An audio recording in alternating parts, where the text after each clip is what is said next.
چرا کشور آلمان دلمراد ارگاشف پناهجوی تاجیک را بعد 13 سال راند؟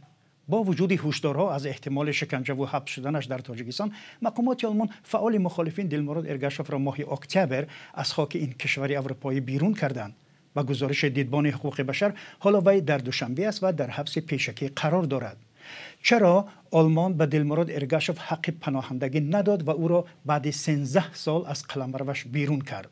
اخراج بعضی از نمایندگان مخالفان تاجیک از آلمان و کشورهای دیگر اروپایی در سالهای اخیر بیانگری چی است؟ موضوع برنامه گپ آزاد همین است و ما از نماینده‌های مقامات و کارشناسان طرفدار حکومت در داخل تاجیکستان خواستیم که در این برنامه شرکت کنند، به سوالهای ما پاسخ دهند، ولی آنها این را قبول نکردند و نآمدند. و مهمانان امروزه ما شراف‌الدین گدایف رهبر جنبش اصلاحات و رشد تاجیکستان و عبدالستار بوبایف رئیس کمیته نجات گروگانان و زندانیان سیاسی هستند. سلام، خوش آمدید به برنامه ما و درود بر شما بینندگان گرامی که ما را همراهی میکنید. شراف‌الدین گدایف، بیاید از شما آغاز میکنیم، چون با قضیه دلمراد از نزدیک شما آشنا هستید. چرا صرف نظر از آن که سازمان‌های حقوق انسان ابراز نگرانی داشتند و خود او حتی رگ‌های دست و پایش را برید، مقامات آلمان وی را از حدود این کشور بیرون کردند و سرانجام در دوشنبه دستگیر شد؟ چرا؟ مرحبا. در اینجا درود و سلام به شما، درود و سلام به همه بینندگان رادیو آزادی. در اینجا دو عامل میتواند وجود داشته باشد. هم از یک طرف اگر مسئله های کمبودی حقوقی باشد، از طرف دیگر این بعضی از لابیگری هایی که در اینجا حکومت تاجیکستان انجام داده ایستاده است، اینا تاثیر خود دارند و حالا ما در این مورد کارشناسان ما کار پیش برده ایستادند و ما معین و مشخص کردیم مرکزهای لابیگری تاجیکستان را و با مرکزهای معین و مشخص ما رساندیم که این لابیگری ها به این روند اخراج های مجبوری در کشورهای اروپایی تاثیر داشتند. و از طرف دیگر نه همه پناهجویانی که در این کشورها میآیند دانش‌های کافی و مکملی حقوقی دارند و ادوکات ها نیست در اینجا، ادوکات های تخصصی نیست کم هستند. محترم گدایف، ما حالا به این موضوع برمیگردیم. بله ما به این موضوع برمیگردیم، ولی خود دلمراد ارگاشف چند روز پیش از رانده شدنش از آلمان به رادیو آزادی گفت که مقامات این کشور اروپایی دلیلش را برای دریافت پناهندگی ناکافی خواندند. یعنی به این باور بودند که حضورش در تاجیکستان خطر ندارد. واقعا چنین بود؟ بله، چنین چیزها وجود داشتند و در کشورهای اروپایی اشتراک در گردهمایی و بیان سخن این یک چیز معمولی است و هیچ کس به خاطر عقیده و اندیشه یا اینکه در کدام گردهمایی شرکت کردنش با جوابگری جنایتی کشیده نمی شود. و بسیاری این کشورها به این نظر هستند که چرا در تاجیکستان چنین است و فکر کردن که این یک چهره بسیار برجسته نیست، یک چهره شناخته و رسانه‌ای مطرح نیست. دپارت اخراجش به تاجیکستان به جانش تهدید نمی‌کند، ولی چنین نیست. در تاجیکستان برای گذاشتن حتی یک لایک حکومت خودکامه به شهروندان از 5 تا 10 12 سال ما دیدیم که به زندان میکشد و شخصانی که در گروه های اپوزیسیونی و مخالفین شرکت میکنند و در گردهمایی اشتراک میکنند، البته نسبت آنها پرونده باز کرده می شود و آنها را به جوابگری جنایتی کشیده می شود. عبدالستار بوبایف، برداشت شما از این قضیه چی است؟ مرحبا. سلام و درود حضور شما مجری محترم و حضور همه بینندگان عزیز ارجمند شما و سلام به آقای شراف‌الدین گدایف. واقعا هم این واقعه‌های آخر که در اروپا و دیگر کشورهای دنیا رخ می‌دهد استبداد مخالفین خیلی هم جای نگران کننده است. در قضیه اخیره که اینجا گفته شد، قضیه دلمراد ارگاشف، منم گفتن هستم که دلمراد ارگاشف چون عضو جنبش اقتصاد و رشد تاجیکستان که آقای شراف‌الدین گدایف را برای هستند میدونند و شراف‌الدین هم خوبتر میدوند این قضیه را. خب ارگاشف قبل از سال 2015 اصلا در اروپا و دیگر کشورها زیادتر به قضیه تاجیکستان یک مدت هم تنفس شده بود. مهاجرین سیاسی کمی آمدن، کم توجه میکردن و بعد از سال 2015 و بعد حادثه های این گویا تبادلات نظامی جنرال نظرزاده، خب مردم اینجا آشنایی پیدا کردن به این قضیه ها که در کشور تاجیکستان چنین حوادث رخ می‌دهد و مردم از کشور خارج میشوند و اینها قبل از سال 2015 نفرانی که بودن امثال ایرگاشیف و دیگران که سال 2012 13 14 آمده بودند. و در اینجا گفته نمی شود که تنها ما نمیتوانیم بگیم که با کمال معذرت من از همه دوستان که بگیم که تنها در اینجا خود کشورهای اروپایی گناهکارند و برادران عزیز ما نفرانی که بگیم که مخالف حکومت هستند، پناهنده های در طلب پناهندگی هستند، اینا از طرف اینها بعض قانون شکنی ها دیده می شود و نباید که ما در اینجا خدمت خصوصی کنیم بگیم که مردم باید همه 100% اینها بیگناهند. جوانانی که یا نفرانی که استرداد میشوند از این کشورهای اروپایی اینا 100% بیگناه نه، چنین نیست. چون بعدا ما با کمیته ما وقتی که مراجعت میشود و ما میآموزیم، همه گروه ها میآموزند، میبینند که نفرانی که استرداد شدن با کدام جرم و با کدام دلیل و اینا معلوم شد که بعضی قانون شکنی ها و بعضی قانون شکنی های مثل حجتگذاری های بردوباشت این کشورها را رعایت نمیکنند. همین و هم سبب میشود. یعنی شما گفتنی هستید که این قانون شکنی ها یعنی با عیب خودشون صورت گرفته هستند، نه از طرف های بیرون این کار انجام گرفته است، همین است؟ بله، نه ببینید در اینجا خیلی که آقای شراف‌الدین گدایف ابراز کردن، لابیگرای حکومت به خصوص سفارت‌های تاجیکستان در اروپا خیلی تلاش میکنن که نفران سیاسی را، نفرانی که مخالف حکومت کنونی تاجیکستان هستند و تاجیکستان استرداد کنند و وقتی که چنین سر و صداها میشود اونا میبینند که یک نفر را حالا که در حالت بازداشت است و در حالت استرداد است با اونا هم خب با دلیل و سندهای بافته خودشان در اینجا با مقامات اینجا پیشنهاد میکنند و از اینا طلب میکنند که خب اینها مرتکب شدند و اینا هم بسیار از این نفرانی که استرداد شدند ما میدونیم حتی دانه به دانه، نفر به نفر که از کشور پولند چند نفر، از دیگر چند نفر دیپورت شدند. اینها اصلا بعضی بسیارشون حتی با حادثه های خانوادگی که در مناسبت زن همسران خود خب دیگر ما ببینید منتالیته ما تاجیکان است که مردم اروپا فرق میکنند. در اینجا این قضیه حساس است، زنان خیلی هم حقوق بلند دارن وقتی اینا شکایت میکنن که قضیه ها بسیار شدنی است در اینجا نفرانی که استرداد شدن خب دیگه بعد مورد استرداد قرار میگیرن حکومتی. من در اینجا از نگاه حقوقی راضی نیستم چون این دو مسئله با هم فرق میکنند. اگر که گرچند که قانون شکنی ها یا چیزی در این کشورها صورت بگیرد آنها باید در مسئله علاهیده باید دیده و برآمده شود. هیچگاه نمیتواند این دو مسئله به همدیگر تاثیر داشته باشد. یکی مسئله خطر به جان انسان است که مطابق بند 3 قانون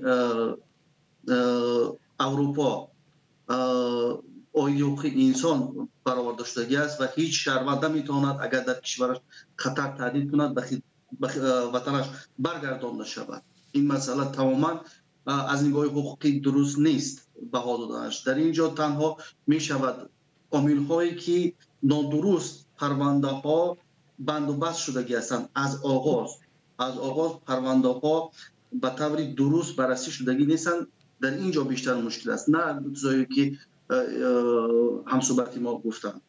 ببینید بابایف گفتن که قانون شکنی ها راه داده میکنن. همین قانون شکنی ها چی هستند؟ میتونید مثال نمونه بیارید؟ مرحمت عبدالستار بابایف شما چی میگوید؟ من پیش از همه گفتم که در اینجا خب اول اینکه بسیاری از نفرانی که استرداد شدند از کشور پولند، از اتریش، از آلمان، اینها پیش از همه با همون حجت هایی که باید که بلا فرض میکنیم که از خود مقامات های مهاجرتی یا که همون سازمان های مربوطه که مربوط به مهاجرین هستند، وقتی که برای آنها جوابی رد می آید برای پناهندگی باید آنها دوباره مراجعت کنند به همون سازمان های مربوطه برای درخواست دوباره پناهندگی بدن. ولی اکثر این مردم به این سفرها نمی روند، دانش کافی ندارند و جنایت ها نگیم، خب بگیم همون کمبودی هایی که قانونشکنی هایی که اینا ثابت میکنن. خب این قانونشکنی ها چیزی که من گفتم، خب اصلا بسیارشون نفرانی که استبداد شدن و اویلوی بود. خب اگر مثال ما فکر کنیم فاروق اکراموف که از تاجیکستان از کشور پولند به تاجیکستان استبداد شد و حالا 23 سال روانه زندان شد. خب این که معلوم است که یکی از سبب‌هاش در کشور پولند زندگی می‌کرد. من رو خوب می‌فهمم بعد مناقشه‌های اویلوی بود و اونها هم کار تا جایی رسید که بین اونها جدایی افتاد و کار به سوت و به دادگاه‌های کشور پولند شکایت شد. یکی از سبب‌هاش اینها بوده می‌تواند و از سبب دیگرش امثال بلال قربانعلی که از کشور آلمان به تاجیکستان استبداد شد این بود که حتی اون کس خب دانش کافی و سواد فهمی حجت‌گذاری و جواب و رفتن اینها نداشت و اینها سبب شدن که اینها به تاجیکستان استبداد شدند. من گفتنی نیستم که در اینجا اینها 100% گناهکارند، ولی ما باید بدونیم نفرانی که از کشور تاجیکستان میخواهند بیایند خب و حالا هم حضور دارند، اینها باید پیش از همه با وکیلان دفاع خود صحبت کنند، بدونند که در یک کشور قرار میگیرند که منتالیته اروپا از ما فرق میکنه. خب معلوم است که در تاجیکستان دیگر مردم رو تا درجه با دیگر این ما میبینیم از رسانه ها که امروز خیلی مردم در مکتب ها در دانشکده ها طالبان با استادان مثال چه رفتار میکنند و استادان با طالبان چه رفتار میکنند. خب مردم در یک حالت قرار گرفته که بعد حالت‌های بد تربیوی اخلاقی و چنین روندها هم در اینجا وقتی از صورت میگیرند برای این مردم دیگه خوشایند نیست و یک از سبب‌هاش هم همین میشوند. باید مردم پیش از همه به قانون‌های این کشورها رعایت کنند. خب دیگر سفارت‌های تاجیکستان به خصوص سفیر اخیری که در آلمان قرار دارد از طرف تاجیکستان همیشه کارش همین چنین هست که بسیار موفق بود چی در روسیه و در دیگر جا که برای استرداد مهاجرین و مخالفین و این کارا را میکنن. تشکر. جناب گدایف، نظر شما به همین حرفای بابایف چی است؟ شما راضی هستید؟ من کاملا به این حرف راضی نیستم، چون من بیشتر کمبودها در روندهای خودی ادارات مهاجرتی کشورهای اروپا میبینم و در نظام آنها نیز میبینم. هیچ یک کشور اروپایی حق اخراج شهروندان تاجیکستان که آنها دعوای پناهندگی دارند و دلیل‌ها برای این دلیل‌های کافی دارند. فرض مثال خود دلمراد ارگش را مثال میاریم، حدود بیشتر 10 سال در حرکت ما بود و با ما همکاری میکرد و در گیتی‌ها شرکت میکرد. تمامی دلیل‌های واضح داشتن و هیچ نه جنایت نه ویرانکنی معمولی و نه هیچ یک جنایت را هم صادر نکردند و بنابر همه این رو اگر که ما چیزی که برادر عبدالستار میگه همه این رو اگر ما یک طرف گذاریم، این مثال روشن خود ارگش شد. چرا به این ندادن؟ چرا این رو پیش کردن؟ سازمان های دیدبانگاه حقوق بشر در این مورد اعتراض کردن، سخن گفتن، ولی همه اینا رو صرف نظر کردن و دلمراد ارگش رو به تاجیکستان استرداد کردن. من فکر میکنم که در پشت اینا باز دیگر مسئله های هستند که برای ما کاملا روشن نیستند، ولی ما بعضی از مرکزهای اون لابیگری هایی که در این مورد کار کردند و تلاش کردند که این مهاجران سیاسی به تاجیکستان استرداد کرده شوند، ما مرکزان آنها را پیدا کردیم و نسبتشان تحقیقات برده ایستادیم. تشکر. ببینید یک سوال دیگر. سفیر آلمان در تاجیکستان در یک مصاحبهش با رادیو آزادی چند پیش گفت که در حال حاضر 30,000 تاجیکستانی در اینجا یعنی در آلمان کار و زندگی میکنند. بعضی از آنها پناهجو یا پناهنده هستند. اگر فکر میکنید تصمیم آلمان نقشه شده است، چرا از میان صدها نفر 2-3 کس به قبل هدف قرار گرفتند؟ محترم گدایف، نظر شما؟ ببینید این 30,000 که در کشور آلمان اومدن، آنها پناهجو نیستن، آنها دانشجو و مهاجران مهنتی هم اکثریتا و اون نفرانی که آمدن در این کشورها پناهجو هستند، آنها از ظلم و استبداد و از یک نظام بسیار جنایتکار و جنایت پیشه گریخته به کشورهای اروپا پناه آوردند و شرایط آنها فرق میکنند. آنها در مقابل تمام امکانات ها یک رژیم قرار دارند که آنها در تعقیب این رژیم قرار دارند و شرایط اینها از اونها فرق میکند. نمیتونه این رو با یک یا دو یا سه ماجر بگیم که زیر دوربین اینها قرار گرفتند، بلکه اینجا یک نظام کار کرده ایستاده است که حتی یک یا دو یا سه ماجر را به تاجیکستان استرداد کردن یا مجبورا برگرداندن، این تاثیر کلان بر رویه مبارزه و تاثیر کلان بر روند مبارزه دموکرات خواهی میزنند.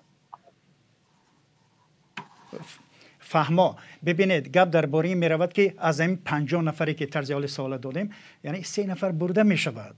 درست است؟ چرا اینها برده می شوند؟ سبب چی بوده می تواند؟ سبب گفتم که یکی این می تواند لابیگری ها باشد و که خود حکومت مبلغ های کلان برای لابیگری ها، مرکز های لابیگری در کشور اروپا پرداخت می کند و دیگر هم که این سبب می تواند که نبودن خود ادوکات ها، وکیلان برجسته یا قوی توانند که درست پرونده سازی کنند و پرونده مهاجران سیاسی را به اداره های مهاجرت پیشنهاد کنند. جناب عبدالستار بابایف، به همین سوال و به همین پاسخ های گادایف شما چی نظر دارید؟ موقع شما چی است؟ مرحبا. من قبلا هم گفتم که نباید ما کار تو جا تا اندازه بریم که به برادران و دوستان خودمان به این فعالان سیاسی پناهجویان خدمت خلصانه کنیم. باید بدونیم، باید بگوییم، برسونیم که اونها نباید قانون شکنی کنند. قانون هایی که در هر کشور هستن قانون های بود باشه اونها را رعایت کنند و بچنین. اصلا ببینید در قضیه ما برمیگردیم، در قضیه ببینید در ترکیه از اونجا استرداد شد رئیس رهبری گروه 24 سهراب ظفر و نماینده این گروه نصیب جان شریفو. در اینها ما یگام کمبودی ندیدیم و نمیبینیم. ما تحقیق میکنیم. کمیته شهروندی نجات گروگان و از تاجیکستان برای هر یک نفری که از همون ساعتی که بازداشت میشود ما آگاه میشویم، ما تحقیق میکنیم، میبینیم که اینها به چه گونه به کدام جرم مبتلا چنین حالت شدن. در قضیه سهراب ظفر و نسیم جان شریف یگان شک و گپی نیست که اینها به یگان گناه یگان قانون شکنی نکردن و خب دیگر منفعت های همون کشورها بودن، میدونم منفعت های شخصیت های خودی همون رئیسان جمهور بود که مثال اونا تبادل کردن و مخالفان ترکی را از تاجیکستان گرفتن در عوض اینا. و همچنین در کشور روسیه هم ما نمیتونیم بگیم که فعال حقوق شناس یا که خب حقوقشناسی نماینده حقوقشناسی مردمی ایزد امان کرامت الله شریفوف که حتی کرامت الله شریفوف شهروند کشور روسیه بودن، شهروند هیچ وقت شهروند کشور تاجیکستان نبودن آخری وقت، ولی با تاجیکستان استرداد شدن. بعدالوف عضو گروه 24 نعیم جان سمیف سابق رئیس حزب نهضت اسلامی تاجیکستان در ولایت سوت، اینها به یگان اساس از این کشورها خارج شدن، استرداد کرده شدن به تاجیکستان. اینها هیچ گناهی نداشتن، ولی نفران که آخرهای وقت از کشورهای اروپایی، من حتی در اینجا نامشون همش دارم میتونم که بگم ولی خب نمیگم، آوردن نام ها اینا یک کمی برادران عزیز ما اشتباهات کردن. چون من حتی درباره دلمراد ایرگاشف هم اولو بعداً بعد از برنامه با آقای شرف‌الدین این سندها میگم، پیشنهاد میکنم یک کمی خب نمیگم که اینها واقعا هم گناهگار بودن، نمیدونم اینها جنایت صادر کرد، ولی کمبودی های صادر شد از طرف اینها. یک لحظه جناب بابایف، یک لحظه، بله یک لحظه خواهش میکنم. شما حالا گفتید که در یکی از مشکلی که اینها روبرو بودند و استرداد شدن مسئله جنجال عائلوی در کشورهای یعنی آلمان بودن. یعنی جنجال عائلوی میتونید مثال بیارید؟ یعنی چگونه جنجال عائلوی چی شد با اینا؟ چی واقعا رخ داد؟ واقعا من خیلی گفتم در اروپا فرق میکنه. اینا نسبت زن خیلی هم حساسیت دارن، حساسند. خب من نمیشه در اینجا باید نام برد، ولی اکثر چند نفر از این 2 نفر از این استرداد شده ها، یکی از کشور آلمان و یکی از کشور پولند، یکی از سبب هایی که در اینجا چند سبب رو آوردن، یکی از این سبب ها این ارزیابی میکنم که با چنین سبب ها هم بر اون گناه اونها ضم شده است. و باید دوستان بدونن، بفهمن که خب اینا کشورهای اروپایی در چهره هر یک مخالف، در چهره هر یک فعال سیاسی خیال میکنند که همه اینها شخصیت‌های خب باسواد خب از حکومت تاجیکستان در حالت اینها نارضایتی میکنند. و شما درست است، شما به سوال ما پاسخ ندادید. یعنی در خانوادهشون با همسرشون جنجال کردن، همسرشون علت کوب کردن، چیکار کردن؟ فرزنداشون زدن، چیکار کردن؟ با خود همسراشون هم خیلی هم دیدال داشتن، نافهمی ها بینشون بود، هم در کشور آلمان ها و هم در کشور پولند، که یکی از سبباشون هم این هم میتوان ارزیابی کرد. تشکر. شرف الدین گدایف، اینجا ضعف سازمان حامی حقوق پناهندگان تاجیک است یا در عموم سازمان های مخالفین که نمیتوانند به درستی از حق آنها یعنی حمایت کنند؟ آیا یا اینکه درست راهنمایی کنند؟ علت چی است؟ مرحمت. ما تا هنوزم یگام سازمانی حقوقی نداریم که آنها توانند با طور درست با مهاجران سیاسی که در کشورهای اروپا اومدن درخواست پناهندگی میکنند با آنها کمک حقوقی رسانند. و چند سازمانهایی که تازه تأسیس یافتند و آنها تجربه کافی ندارند و چندان هم اعتراف شده نیستند و آنها نمیتوانند در این روند تأثیر زیادی رسانند و در آغاز کار هم نمیتوانند با آنها یاری حقوقی درست رسانند که آنها به اشتباهات در آغاز کار نزنند. و دیگر هم باید در اینجا مسئله دیگر را قید کنیم که در روند سپاریدن پناهندگی بعضی از مشکلات های وجود دارد. فرض مثال وقتی که شما میآیید در اینجا پناهنده میسپارید، من میتونم بدخشان یا پامیری را بیارم، زبان پامیری ما ترجمان نداریم و چند از متخصصانی که هستند شهروندان آلمان از زادگان بدخشان برای آنها مجوزی ترجمانی نمیدهند، لیسانس. و برای آنی که دانشکده یا دانشگاه وجود ندارد که این اختصاص آنها را تصدیق کند، زبانهای پامیری و آلمانی. و این شخصیت هایی که امروز از بدخشان میآیند آنها با زبان خودشان از زبان خودشان استفاده کردن نمیتوانند که این هم یکی از مشکلات کلانترین کشورهای اروپایی است که در مقابل این باید که متخصص این زبان ها را داشته باشند و توانند که یک شهروند تاجیکستان وقتی میاد با زبان پامیری صحبت میکنه باید برای اون همین متخصص ترجمان زبان پامیری داده شود.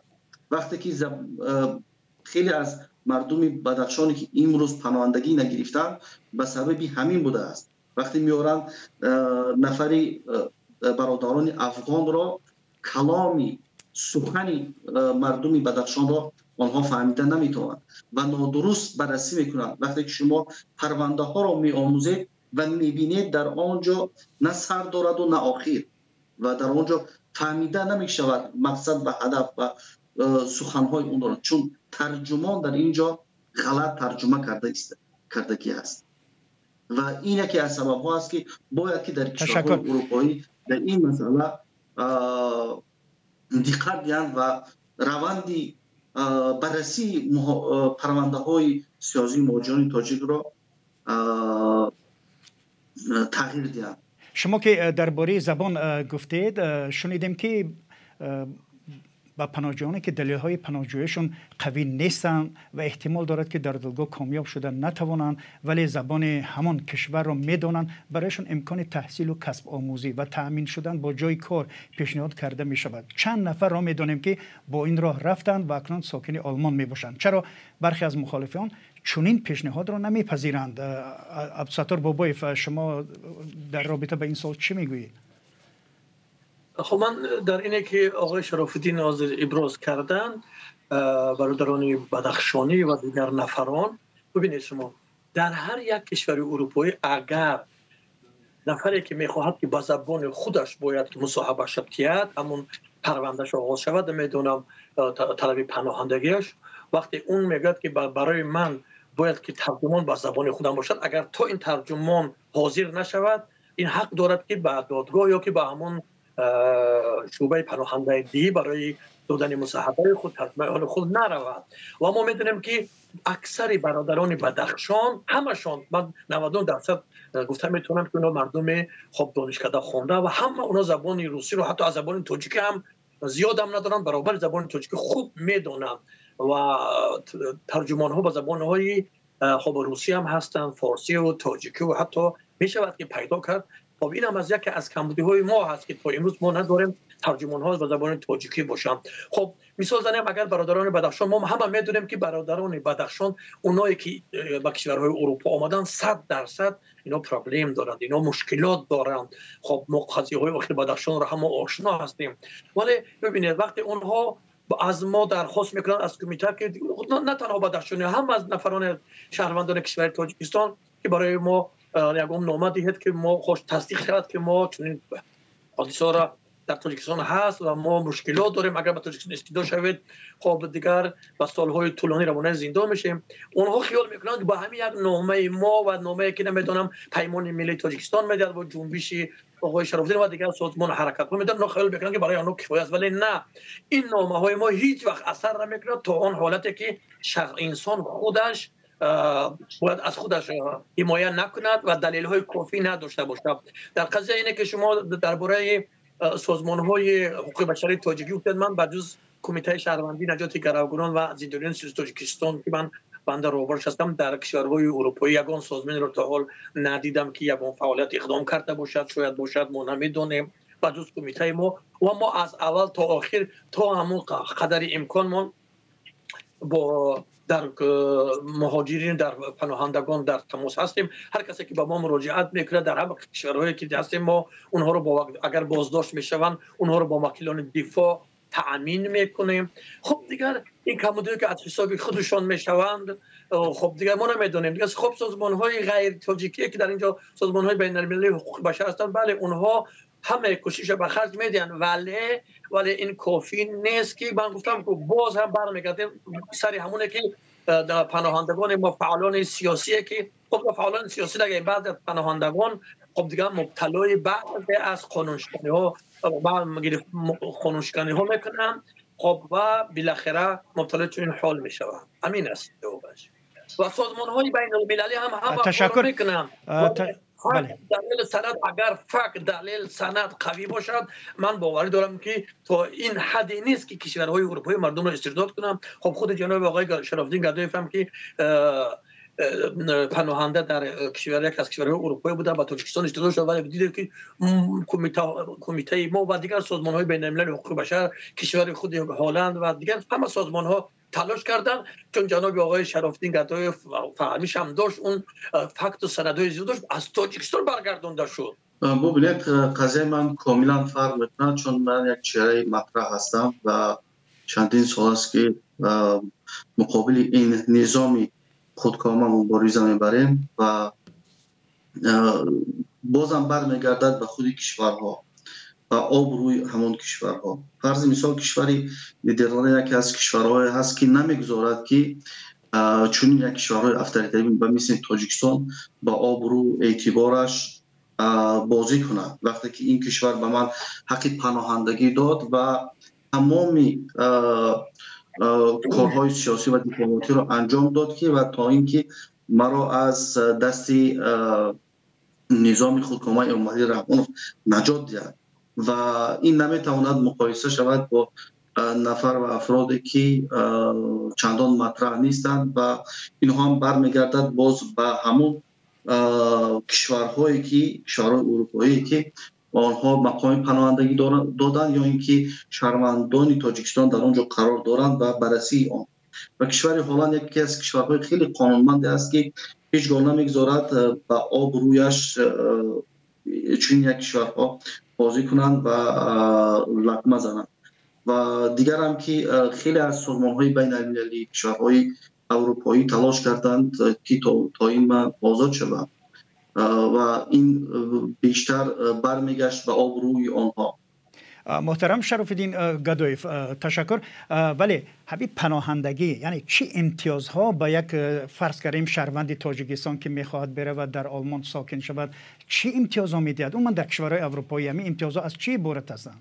میشود چند جمله بگید؟ در اینجا پناهندگی گونی‌تری میشود، پناهندگی سیاسی میشود و شخصانی که با مواد غذایی، با بیماری، با یک چیزی رنج میکشند، اونها از لیازی و از جنگ میگریزند، اینها همچون پناهندگی گونی‌تری به حساب میروند. پناهنده‌های سیاسی اینها شخصانی هستند که از تعقیب با دلیل‌های سیاسی، با موقع‌های سیاسی، به خاطر دین و آیینشان، به خاطر نژادشان از جانب نظام‌ها، از جانب کشورهای علاهیده تعقیب کرده می‌شوند و آنها پناه آورده می‌آورند در این کشورها و در تحت حمایت کشورهای اروپا یا تحت حمایت تمام کشورهای قرار می‌گیرند که آنها کنوانسیون عاید پناهجویان را قبول کرده هستند. هیچ کشوری حق ندارد یک پناهجو را به کشوری که اون طلب میکند به اون برگرداند و بنابراین این یک امتیاز برای حمایت از تعقیب و نظام‌های خودکامه و با دلیل‌های سیاسی برای همون شخص داده می‌شود که تحت حمایت قرار گیرد. زباندانی میتواند یکی از امتیازهایی باشد که یک شهروند بتواند در کشور اروپایی زندگیش ادامه دهد؟ خب بله، سوال می شود یک توجهی برای خود زبان داشتن هم یک لگو دارد، ولی این معنی آن را ندارد که یک نفری که زبان را 100% بداند، نمیدونم چند درصد، ولی مرتکب جرم و گناه و جنایت شود، سبب بازداشت، سبب استعداد داشتنش به کشور شود. این اصلا خب سبب نمی شود. خب بعضی امتیازها را دارد زبان دانستن، بخصوص در کشورهای آلمان دیگر، ولی در کشور پولند فکر میکنم چون نیست برای قبولی گرفتن. خب در قضیه اینکه آقای باشن به من برمیگرده به قضیه اینکه آقای شراف‌الدین گفتن نفرمونه که خب خود شخص شراف‌الدین پناهنده سیاسی بود. در کشور اروپا ما شاهدی نفرانی بودیم که اونها پناهنده بودن ولی استرداد شدن. تقریبا 4-5 سال قبل از کشور لیتوانی یک نفر پناهنده سیاسی بود و پناهند قبول شده بود و پناهندگی او بکار شده با تاجیکستان استرداد شد، چون این وقتی که اونها مرتکب قانونشکنی شده بود. همین خاطر همین را گفته می شود که چون این حادثات زیاد هستند که مثلا مردم قانونشکنی میکنن و با کشور استرداد میشوند. یک مثلا میخوام در اینجا قید کنم که دانستن زبان، داشتن جای کار نمیتواند مانعی اخراج شود، چون اگر که یک شخص مطابقت به همون دلیل‌های پناهندگی کند باید که به اون شخص داده شود. و بعضی از کشورها به مثل کشور آلمان در بعضی حالتها برای بعضی از اون ولایت‌های این کشور آلمان امکانیت میدهد که پناهجویان رفته یگام اختصاص را بیاموزند و در نتیجه خودشان را حجت‌هاشان را قانونی گردانند و میتوانند در این صورت بردوباششان را در کشور آلمان قانونی سازند و در این کشور مانند.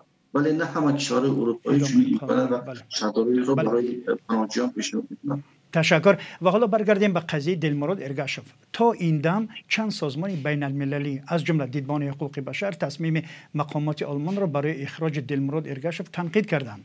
آنها از برلین خواستند که از تاجیکستان آزادی او را بطلبد. مثلا فرانک شواب عضو بوندستاگ یا پارلمان آلمان هم از طرز اخراج این مخالف تاجیک اظهار ناراضگی کرد. آیا فکر میکنه تغییرات در قضیه و پیش خواهد آمد؟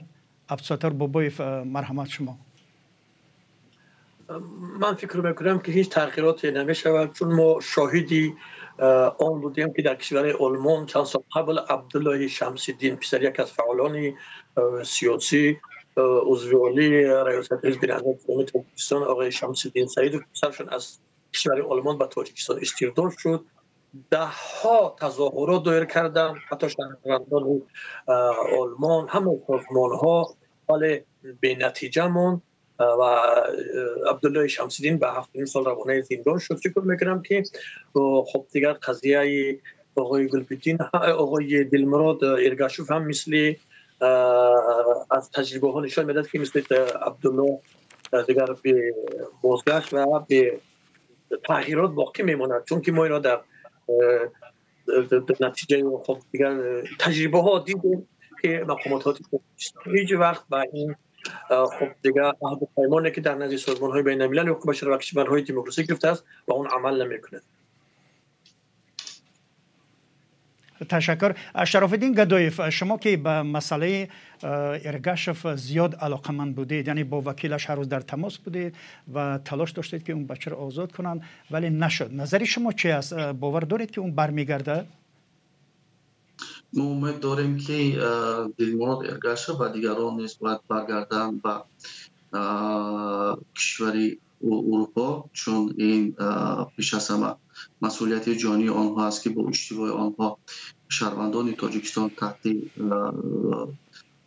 یک شکنجه و بدرفتاری قرار گرفتند که این قانون شکنی بسیار سخت از جانب کشورهای اروپا است و ما امید داریم که با تلاش سازمان‌های بین المللی و با گفتگو با دیپلمات‌هایی که اروپایی ما بتوانیم این شخصیت‌ها را دوباره به کشوری آلمان برگردانیم، چون ما نمیتوانیم این قضیه را همیشه گذاریم، چون اگر این قضیه همیشه گذاشته شود میتواند با این حالت و این به سر دیگران بیاید و ما تمام تلاش‌های خودمون را انجام میدیم که این نفران دوباره پس گردند به کشوری آلمان.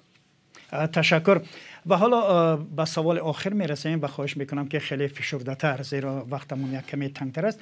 ایده اخراج های اخیر را از پولشا و آلمان به اعتراض ضد امام علی رحمان رئیس جمهوری تاجیکستان و تخم زدن به ماشین او در برلین در سال 2023 وابسته میدانند.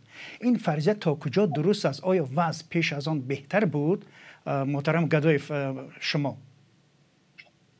من فکر میکنم این قضیه رو باید در علاقیدگی بررسی کرد. هر یک قضیه با هم دیگر فرق میکنه، ولی میشود یک چند قضیه رو با هم در یک جا بررسی کرد.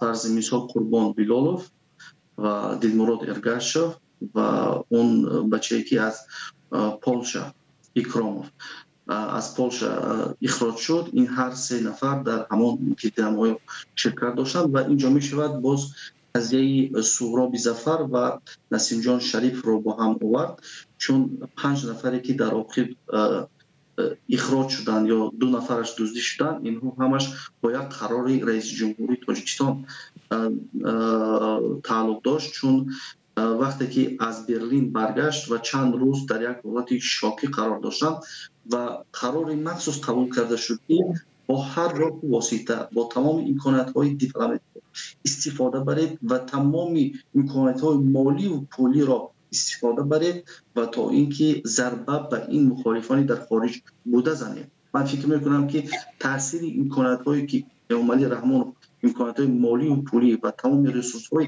دیپلماتی را در مقابل اپوزیسیون استفاده کرد، تاثیر خود را داشت. ساتور بابایف، نظر شما، فکر شما چی است؟ مرحبا. خب در این قضیه که در کشور آلمان رخ داد، بگیم که اون آمدن رئیس جمهوری تاجیکستان به کشور آلمان و بگیم که توخشپی برادران گروهی بسیار، اصلا در این قضیه این 2 نفر بیلال، قربان علی بیلال و فاروق اکرام خب دست نداشتن، نفرانی که این کار کرده بودن در کشور آلمان هم پناهنده با پناهجو قرار دارم و این نفرها فقط در اونجا شرکت داشتن، خب بودن در همون گروه، ولی مستقیما اینها مرتکب چنین کار نشده بودن و یکی از من مستقیما نمیدونم. خب در اینجا دیگر سعی و تلاش مقامات تاجیکستان و قدرتی سفارت برای این بود که نفران به تاجیکستان برگردانده شوند، چون این خیلی هم گناه عظیم میدونستن حتی در حریم خود رئیس جمهوری تاجیکستان، چون به سبب خب دیگر ما دیدیم که یک کاری شد که خیلی تاثیرگذار و تاثیر داشت و اینها هم باز هم برمیگردیم سر همین که خب دیگر کمبودی ها یک ذره از طرف این 2 برادر که در همین حادثه هم شریک دانسته شدن بود، کمی قانون شکنی هاشون و چلی میدونیم خب دیگه فروخی کرم فهم در اون نوارها بود ولی فقط ثبت میکرد و دیگه نفری که ثبت میکرد اونم در ثبت اومده است. اون زندان به 23 سال شد و خوب بیلال قربانی 10 سال اون زندان شد. خب یک کمی کمبودی و نارسایی از خود اونها هم سر زده بود با وجودی که حکومت تلاش کرد، سفارت تلاش کرد که اینها به تاجیکستان استرداد شوند. ببینید در اینجا وقتی که رئیس جمهور تاجیکستان سفارش داد که نفرانی که در این گردهمایی شرکت کردن یا مخالفینی که در خارج کشور قرار دارند دیگر فرق ندارد که کی در کجا بود و در کدام تخمزنی شرکت داشت یا در نزد چیزی بینای کانسلر بود دیگر برای اونها فرق نداشت. به این خاطر اینجا بیشتر من فکر میکنم که تمام ریسورس‌های دولتی استفاده شده است به خاطر برگرداندن مخالفین. این تاثیر دارد بیشتر. تشکر زیاد. بله تشکر زیاد. سپاس از هر دوی شما مهمانان ما شرافالدین گدایف رهبر جنبش اصلاحات و رشد تاجیکستان و عبدالستار بابایف رئیس کمیته نجات گروگانان و زندانیان سیاسی. در همینجا برنامه را به پایان میرسانیم. بینندگان ارجمند اگر سوال یا پیشنهادی دارید در زیر برنامه گپ آزاد در یوتیوب بنویسید. من میرزا نبی خالقزاد بودم که برنامه را پیش میبردم. خدا نگهدار شما.